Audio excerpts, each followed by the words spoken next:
அனைவருக்கும் வணக்கம். எல்லாரும் எப்படி இருக்கீங்க? நல்லா இருக்கீங்க அப்படின்னு நம்புகிறேன். நிறைய பேர் வந்து கேட்டுகிட்டே இருந்தீங்க, என்ன வீடியோவே போட மாட்டீங்க அப்படின்னு சொல்லிட்டு. அதுக்கப்புறம் வந்து நிறைய கொஷின்ஸ் வந்து கேட்டிருந்தீங்க. ஒர்க் எப்படி போகுது, சாட்டர்டே சண்டேலாம் லீவ் இருக்குமா, ரெவென்யூ டிபார்ட்மெண்ட் பற்றி சொல்லுங்கள் அப்படிலாம் வந்து கேட்டிருந்தீங்க. நான் ஃபஸ்ட்டு இந்த வீடியோ எதுக்காக போட்டிருக்கேன் அப்படின்னா, இன்றைக்கி குரூப் 4 நோட்டிஃபிகேஷன் வந்திருக்கு. எல்லோரும் அது பாருங்கள். நான் வந்து நோட்டிஃபிகேஷன் வந்திருக்கு அப்படின்னு மட்டும்தான் பார்த்தேன். உள்ளே போயிட்டு வேக்கன்சிலாம் என்ன அப்படின்னு பார்க்கல. ஓகேவா, அப்ளை பண்ணுற டேட் மட்டும் பார்த்தேன். அடுத்த மாதம் 24ஆம் தேதிக்குள்ளே வந்து அப்ளை பண்ணணும் அப்படின்னு போட்டிருந்துச்சு.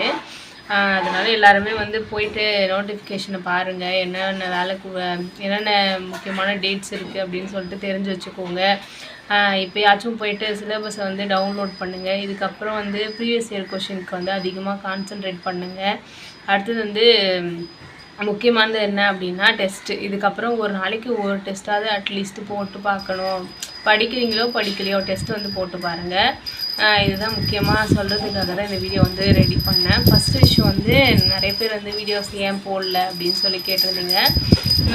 சுத்தமாக வந்து டைமே இல்லை. எனக்கு டைம் வந்து எப்படி சொல்கிறது, நான் வந்து டைம் ஒழுங்காக யூட்டிலைஸ் பண்ண முடியல அப்படின்றது தான் உண்மையான காரணமாக இருக்குது. முன்னெல்லாம் வந்து வீட்டில் இருக்கோம் அப்படின்றதுனால எனக்கு எப்போ டைம் கிடைக்குதோ அந்த டைமில் வீடியோஸ் வந்து போடுற மாதிரி இருந்துச்சா. இப்போ வந்து நான் ஃப்ரீயாக இருக்கிற டைமில் இப்போ ஆஃபீஸில் இருக்கிறதுனால வீடியோஸ் வந்து ஒழுங்காக போட முடியல.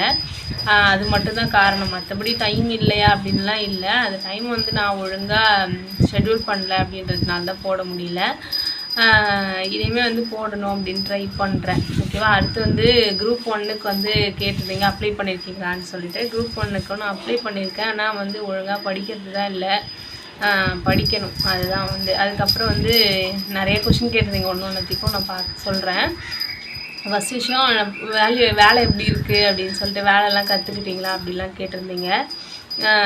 வேலைலாம் வந்து நான் ஃபஸ்ட் டைம் நான் போகும்போது அதுமாதிரி தான் சொன்னேன். எனக்கு வேலையை கற்றுக் கொடுங்க எல்லார்ட்டையும் சொல்லும்பொழுது அவங்க என்ன சொன்னாங்க, ரெவென்யூ வந்து ரொம்ப பெரிய கடல் மாதிரி, எல்லாராலையுமே வந்து இந்த வேலையை முழுசாலாம் கற்றுக்க முடியாது, நீங்கள் எங்கே அப்பப்போ கற்றுக்க வேண்டியதான் அப்படின்னு சொல்லிட்டு தான் சொன்னாங்க. ஆஃபீஸில் வந்து எல்லாருமே வந்து எல்லாமே சொல்லி கொடுத்தாங்க. முக்கியமாக அங்கே ஆர்ஐ இருப்பாங்க இல்லையா, ஸ்பெஷல் ஆர்ஐ எங்கள் ஆஃபீஸில் இருக்கவங்க, அப்புறம் தாசில்தார் 2 பேருமே ரொம்ப நல்லா வந்து எல்லாமே ஹெல்ப் பண்ணாங்க, சொல்லி கொடுத்தாங்க. அடுத்தது வந்து இன்னொரு முக்கியமான விஷயம் என்னென்னா, என்னை மறுபடியும் வந்து ட்ரான்ஸ்ஃபர் பண்ணிட்டாங்க. எங்கே அப்படின்னா, முன்னாடி நான் வந்து ஸ்பெஷல் தாசில்தார் ஆஃபீஸில் வந்து ஒர்க் பண்ணேன், தாலுக்கா ஆஃபீஸில். இப்போ வந்து டிபார்ட்மெண்ட்டை வந்து மாற்றிருக்காங்க. அதாவது டிபார்ட்மெண்ட் மாற்றலை, ஆஃபீஸ் வந்து மாற்றிருக்காங்க. அப்போ வந்து ஆர்டிஓ ஆஃபீஸில் வந்து ஜாயின் பண்ணணும் அப்படின்னு சொல்லிட்டு இப்போ தான் ஜஸ்ட்டு ஒரு ஹாஃப் டேக்கு தான் முன்னாடி தான் ஜாயின் பண்ணியிருக்கேன். அதனால் வந்து இப்போ வந்து புதுசாக மறுபடியும் எல்லாமே புதுசாக இருக்குமா, அதுதான் என்ன பண்ணுறது அப்படின்னு தெரியல. மறுபடியும் கற்றுக்கணும் புதுசாக அப்படின்னு சொல்லிட்டு. அந்த வேலையே இன்னும் ஒழுங்காக கற்றுக்கவே இல்லை. இப்போ தான் ஸ்டார்ட் பண்ணேன், அதுக்குள்ளே மறுபடியும் மாற்றிட்டாங்க. அடுத்து வந்து நம்ம வேறு ஆஃபீஸில் ஒர்க் பண்ணுற மாதிரி இருக்கும் அப்படின்னு சொல்லியிருக்காங்க. அதுக்கப்புறம் வந்து டைமிங் கேட்டிருந்தீங்க. டைமிங் வந்து பார்த்தீங்க அப்படின்னா ஒரு ஆஃபீஸ்லேயும் ஒரு மாதிரி இருக்குது. நான் முன்னாடி ஒர்க் பண்ண இடத்துல வந்து காலைல 10 மணிக்கு நான் போயிடுவேன். ஈவினிங் வந்து பார்த்தீங்க அப்படின்னா மேக்ஸிமம் வந்து 6:30க்கெலாம் வெளியில் வந்துடும். ஒரே ஒரு நாள் நேற்று வந்து பார்த்திங்கன்னா லேட் ஆச்சு. நேற்று நாங்கள் கொஞ்சம் வேலை இருந்ததுனால 7:15 அந்த டைமுக்கு வர மாதிரி இருந்துச்சு. மற்ற டைம் பார்த்திங்க, இப்போ இது அர்ஜென்ட் ஒர்க் இல்லை அப்படின்னா மேக்ஸிமம் வந்து 6:15 6:30 அந்த டைமுக்கெலாம் வெளில வர மாதிரி தான் இருந்துச்சு. காலையில் எப்பயும் போல் 10 மணிக்கு நான் போயிடுவேன். அதுக்கப்புறம் வந்து ஒர்க்குன்னு பார்த்தீங்கன்னா நான் என்னென்ன வேலை செஞ்சேன் அப்படின்னா, முக்கியமாக குரூப் 4ல் போகிறவங்களுக்கு நம்ம எல்லாருக்குமே தெரியும் இல்லையா, சம்பளம் போடுறது தான் முக்கியமான வேலை அப்படின்ட்டு. அது இல்லாமல் வந்து பார்த்திங்கன்னா நிறைய வேலை வந்து இருக்குது. அது வந்து ஒரு ஆஃபீஸ்க்கு தகுந்த மாதிரி மாறும். எங்களோடது வந்து வெல்ஃபேர் ஆஃபீஸ் அப்படின்றதுனால அது சம்மந்தமாக வந்து நிறையா ஆர்டிஐஸ்லாம் வந்துருக்கு. நான் முக்கியமாக அதுதான் பார்த்தேன். ஆர்டிஐக்கு வந்து நம்ம பதில் கொடுக்கணும் இல்லையா, அது பண்ணேன். அதுக்கப்புறம் வந்து ஆடிட்டிங் வந்துருந்துச்சு. ஆடிட் பண்ணும்பொழுது ஏதாச்சும் மிஸ்டேக் வருது அப்படின்னா அவங்க வந்து நமக்கு சொல்லுவாங்க. அதை நம்ம கரெக்ஷன் பண்ணுறதுக்கு நமக்கு கீழே இருக்கவங்களுக்கு வந்து சொல்லணும். அந்த மாதிரி வேலைலாம் இருந்துச்சு. இவ்வளோ தான் வந்து இந்த ஆஃபீஸில் வந்து நான் பண்ணேன். ஓகேவா. அதுவே வந்து ரொம்ப ஹெவியான இதாக இருந்துச்சு.